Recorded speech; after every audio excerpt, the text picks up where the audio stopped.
menantikan kedatangan Tuhan. Masa Advent sendiri mempunyai dua tujuan.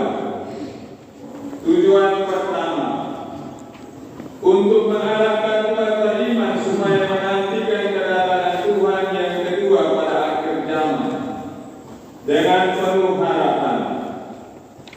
Tujuan yang kedua, untuk menyiapkan hari raya Natal, yaitu memperingati kedatangan Putra Allah yang pertama di antara umat manusia.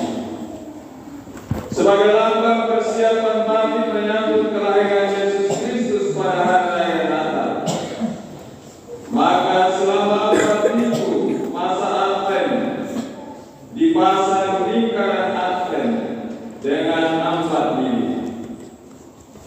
Lingkaran Advent ini sendiri sebenarnya berasal dari kebiasaan keluarga-keluarga, khususnya yang terjadi di Eropa Timur. Di wilayah Eropa Timur dikenal ada musim dingin, ada musim gugur. Situasinya sangat dingin dengan salju di akhir tahun. Dan bulan Desember itu menjadi bulan paling dingin dan bulan paling gelap. Tidak selalu mereka akan mendapatkan sinar matahari. Maka keluarga-keluarga membuat lingkaran yang dihiasi cemara dan dipasang lilin sebagai penerang. Mereka menghias memakai daun cemara, karena cemara itu satu-satunya pohon yang tetap hijau atau daunnya tidak gugur di musim dingin, di musim gugur. Kebiasaan ini kemudian dimasukkan dalam gereja sebagai bentuk persiapan menantikan kedatangan Tuhan. Cemara tetap dipertahankan menjadi hiasan pada lingkaran Advent, karena cemara itu menjadi simbol kehidupan yang tidak takut kepada kematian. Lingkaran Advent itu sendiri menjadi simbol kehidupan yang tidak terputus bahkan oleh kematian itu sendiri.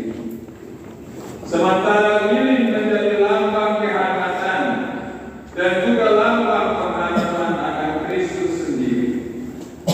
Lilin juga menjadi lambang Yesus Kristus yang membawa terang ke dalam dunia yang gelap. Keempat lilin ini memiliki nama masing-masing. Saya senantiasa mengulang nama lilin ini dari tahun 2007 sejak saya jadi pastor di sini sampai dengan sekarang memasuki tahun yang ke-17.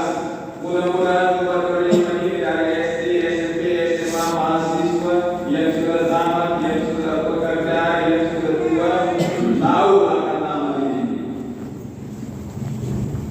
Mudah-mudahan kita tahu. Setidak-tidaknya ini pengalaman kita sebagai orang beriman ketika kita masuk masa Advent, ada lingkaran Advent, ada lilin, kita tahu nama lilin ini.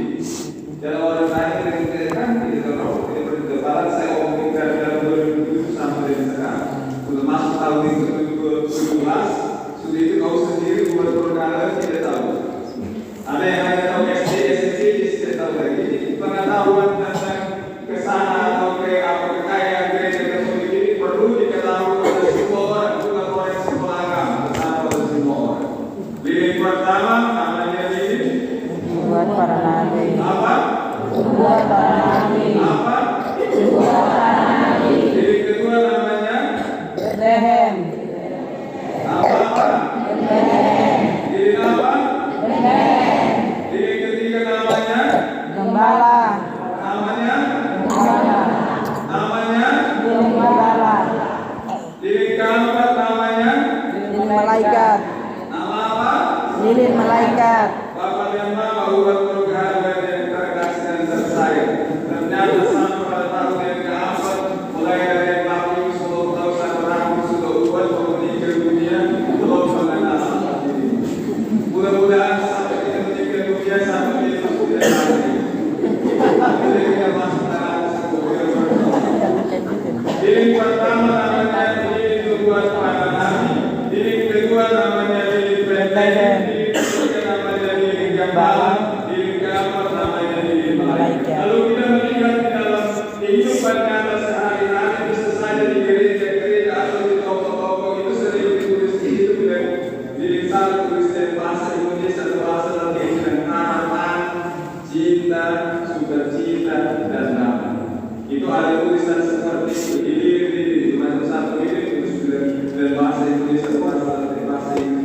harapan. Lilin yang kedua ditulis dengan bahasa Inggris atau bahasa Indonesia dengan cinta. Lilin yang ketiga ditulis dengan bahasa Inggris atau bahasa Indonesia dengan sukacita. Lilin yang keempat ditulis di situ dengan bahasa Indonesia atau bahasa Inggris dengan damai. Tetapi lilin itu sendiri bukan itu. Kalau itu tertulis, tetapi itu yang dimasukkan dengan harapan, yang dimasukkan dengan cinta, yang dimasukkan dengan sukacita, yang dimasukkan dengan damai, itu adalah tema perayaan minggu pertama yang diberi pengharapan menandakan atau dengan harapan. Minggu kedua menekankan cinta dan kesetiaan. Minggu ketiga menekankan sukacita. Minggu keempat menekankan damai. Tapi lilin itu sendiri bukan lilin harapan, lilin cinta, lilin sukacita, lilin damai, bukan. Lilin itu senantiasa diberi nama lilin buat para nabi, lilin Betlehem, lilin gembala, dan lilin malaikat. Lilin buat para nabi dinamakan demikian karena melukiskan situasi umat manusia yang berdampak atau mengharapkan selamat. Lilin kedua disebut lilin Betlehem karena menjadi tempat terwujudnya sebuah rencana Allah untuk menyelamatkan manusia. Lilin ketiga dinamakan lilin gembala karena mengingatkan kita akan panggilan untuk mewartakan kelahiran Sang Penebus sebagaimana yang dilakukan oleh para gembala di Betlehem. Dan lilin keempat dinamakan lilin malaikat karena mengingatkan kita kembali akan perutusan malaikat yang membawa kabar sukacita keselamatan kepada Maria, Yosef, dan para gembala. Karena lingkaran Advent ini berawal dari keluarga, maka dalam kehidupan sehari-hari untuk menghidupkan kembali tradisi mulia gereja Katolik, maka diharapkan juga supaya keluarga-keluarga Katolik di rumah masing-masing juga menyiapkan lingkaran Advent bersama dengan Advent ini. Kemarin saya sudah pagi dia membuat keluarga supaya tradisi ini tidak hilang, bahwa tradisi ini berawal dari keluarga, maka keluarga-keluarga Katolik berusaha untuk menjalankan kembali makna mulia dari lingkaran Advent. Bapak Ibu saudara-saudari umat beriman sekalian yang terkasih, masa Advent itu adalah masa penantian penuh harapan, masa penantian penuh sukacita akan kedatangan Tuhan, dan sekaligus juga masa mempersiapkan Natal. Selama masa Advent, gereja mengajak umat beriman untuk berjaga-jaga dengan menghayati pengharapan, dengan menghayati pertobatan, dan dengan menghayati pengertian akan Allah. Pengharapan akan datangnya Sang Penyelamat diwujudkan dengan keberkahan dan penyalaan lilin. Dengan lingkaran Advent ini, kita diingatkan akan masa penantian selama 4 minggu. Kita juga diajak untuk dengan setia dan penuh harapan, pengharapan mengikuti masa penantian tersebut. Dan hal itu bisa kita wujudkan dengan mengikuti perayaan Ekaristi setiap hari ini, dengan setia menjalankan pendalaman selama masa Advent, sehingga dari hari ke hari pengharapan kita kepada Tuhan juga semakin kuat. Sementara pertobatan diungkapkan secara nyata dengan penerimaan sakramen tobat menjelang Natal. Melalui sakramen tersebut, kita membersihkan diri kita dari segala dosa berkat pengampunan Allah. Dengan demikian kita semakin pantas untuk menyambut kehadirannya. Dengan pertobatan, kita juga semakin menjadi layak, menjadi baik kehadiran Allah. Oleh karena itu, sangat baik kalau setiap pribadi turut dalam penerimaan sakramen tersebut.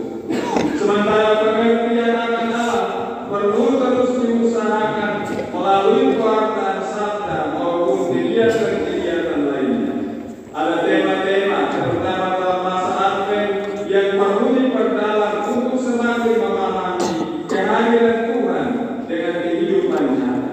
Bahwa Tuhan hadir untuk menyatakan kepedulian, Tuhan hadir untuk menyatakan kasih Allah kepada manusia dalam segala suka dan duka. Oleh karena itu sangat baik supaya semua umat beriman mengikuti pendalaman, mengikuti pertemuan Advent yang telah kita buat dari tahun ke tahun.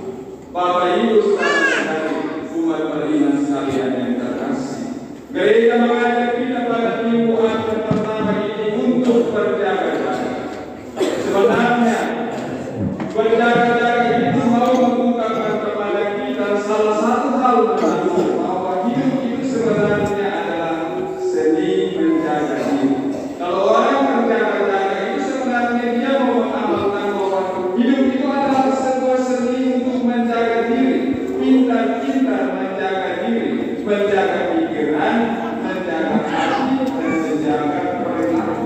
Itu yang disebut dengan berjaga dalam konteks yang kedua. Kita harus berusaha untuk bagaimana saya menciptakan suatu seni menjaga diri saya, menjaga pikiran, menjaga hati, dan menjaga perilaku saya. Dalam konteks ini gereja juga mengajak kita untuk mungkin secara sederhana berusaha untuk menjauhkan diri dari hal-hal yang bisa menjatuhkan kita dalam dosa. Dan gereja Katolik mengenal ada 7 dosa pokok. 7 dosa pokok untuk kita orang Katolik, mudah-mudahan kita tahu 7 dosa pokok itu satu apa? Gereja Katolik mengenal ada 7 dosa pokok. Setidaknya kita orang Katolik itu tahu ada 7 dosa pokok. 7 dosa pokok itu satu, kesombongan. 7 dosa pokok yang kedua, ketamakan. Yang ketiga, iri hati. Yang keempat, kemarahan. Yang kelima, hawa nafsu. Yang keenam, kerakusan. Yang ketujuh, kemalasan. Jadi dalam konteks tertentu, kalau kita mau berjaga-jaga, seni menjaga diri, pintar-pintar menjaga diri, kita berusaha untuk menjauhkan diri dari hal-hal yang bersifat pokok yang saya sebutkan dalam salah satu 7 dosa pokok ini. Kesombongan, ketamakan, iri hati, kemarahan, hawa nafsu, kerakusan, dan kemalasan. Dan kita sudah dua kembali itu tidak 7 dosa pokok. Saya kalau 7 dosa pokok, nanti saya tidak tahu isinya. 7 dosa pokok. Dosa kesombongan itu sebenarnya harus kita lawan dengan kebajikan dan kerendahan hati. Dosa ketamakan itu harus kita lawan dengan kasih. Dosa iri hati itu harus kita lawan dengan kebaikan hati. Dosa kemarahan itu harus bisa dilawan dengan kesabaran. Dosa hawa nafsu harus bisa dilawan dengan kemurnian. Dosa kerakusan harus bisa dilawan dengan penguasaan diri. Dan dosa kemalasan itu harus bisa dilawan dengan ketekunan. Kalau kita menjalankan semuanya ini